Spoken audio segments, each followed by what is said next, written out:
The wind cut across the dusty road like a warning.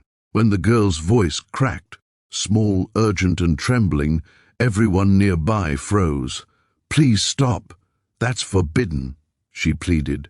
Her eyes searched for mercy where rules had once been written in stone. But the rancher didn't stop. He took one step forward, then another. And in that single moment, a quiet town held its breath, because kindness was about to challenge fear, history, and everything people thought they knew. Before we begin, if stories of hope, courage, and human connection move you, please subscribe to Soul Tales. Like this video, share your thoughts in the comments, and join a community that believes kindness can still change the world. The town of Willow Creek sat between wide-open skies and fields that seemed to stretch forever.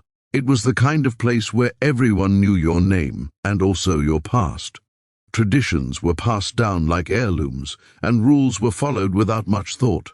Some rules were written on signs, others were invisible, stitched into habits and silence.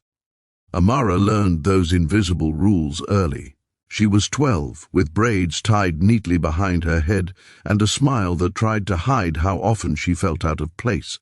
Her grandmother had raised her with love and caution, reminding her where she could go and where she shouldn't. "Not because you're less," her grandmother would say softly, "but because some people are afraid of what they don't understand." At the edge of town stood a long dirt road leading to a wide ranch. The land had been there longer than anyone could remember. Fences marked boundaries, and a weathered sign near the gate read, "Private property, no trespassing." People said the land was forbidden, not just by law but by tradition, especially to kids like Amara. One hot afternoon, Amara was riding her bike home when she heard a low, frightened whimper. She slowed, listening. The sound came again, weak, desperate. She followed it to the fence line and saw a small calf tangled in broken wire, its leg caught and bleeding. The animal's eyes were wide with fear. Amara's heart pounded. She knew the rules, she knew the sign. She also knew she couldn't leave the calf there. She dropped her bike and slipped through a gap in the fence, careful not to cut herself. She spoke softly to the calf, her voice shaking as she tried to free it. The wire was tight, and the calf struggled, making it worse. Amara took a breath and kept talking, calming it the way her grandmother taught her. Slow words, steady hands. That's when she heard boots crunching on gravel. The rancher was a tall man with a sunburned face and eyes that had seen too many seasons. His name was Jack Turner. People said he was tough, set in his ways, and not someone you crossed. He stopped short when he saw Amara inside the fence. "Please stop," Amara said, panic rising. "That's forbidden. I was just trying to help." Her words tumbled out as she stepped back, hands raised. She expected anger. She expected punishment. She expected the weight of the town's old rules to fall on her shoulders. Jack looked past her to the calf. He took in the wire, the blood, the fear. Then he looked back at the girl standing in his field, shaking. "You trying to save him?" he asked. Amara nodded, tears burning her eyes. "I didn't know what else to do." For a long moment Jack said nothing.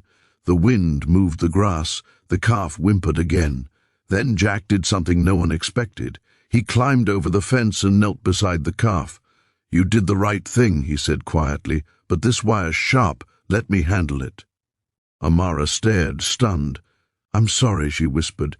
Jack shook his head. "No, thank you." Together they worked to free the calf. Jack cut the wire with practiced hands. Amara kept talking softly, calming the animal until it finally stepped free, limping but alive.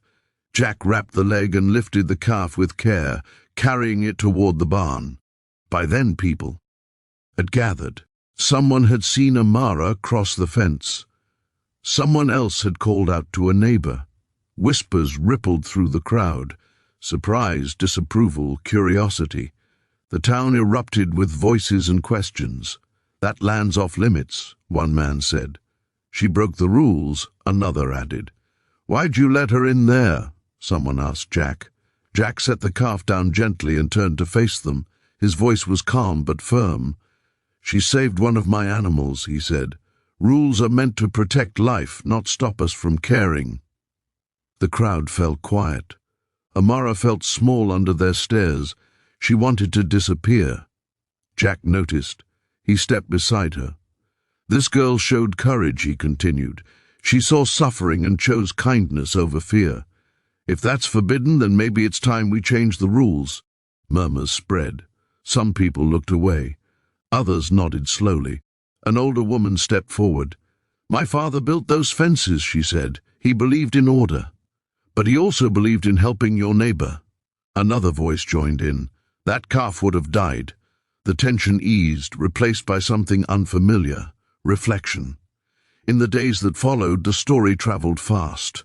Not just about a girl crossing a fence, but about a man crossing a line he'd never questioned.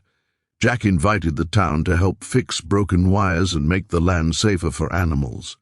He asked Amara to come by after school to learn how to care for the calves. Some people resisted. Change is uncomfortable, but kindness has a way of softening even the hardest ground. Amara grew more confident with each visit. Jack listened when she spoke. He asked about her grandmother, her school, her dreams. He shared stories of the land and the mistakes he'd made. Respect grew where fear once lived. One evening, as the sun dipped low, Jack hung a new sign by the gate. It still said private property, but below it he added another line, if you see someone in need, speak up, we'll help. The town noticed.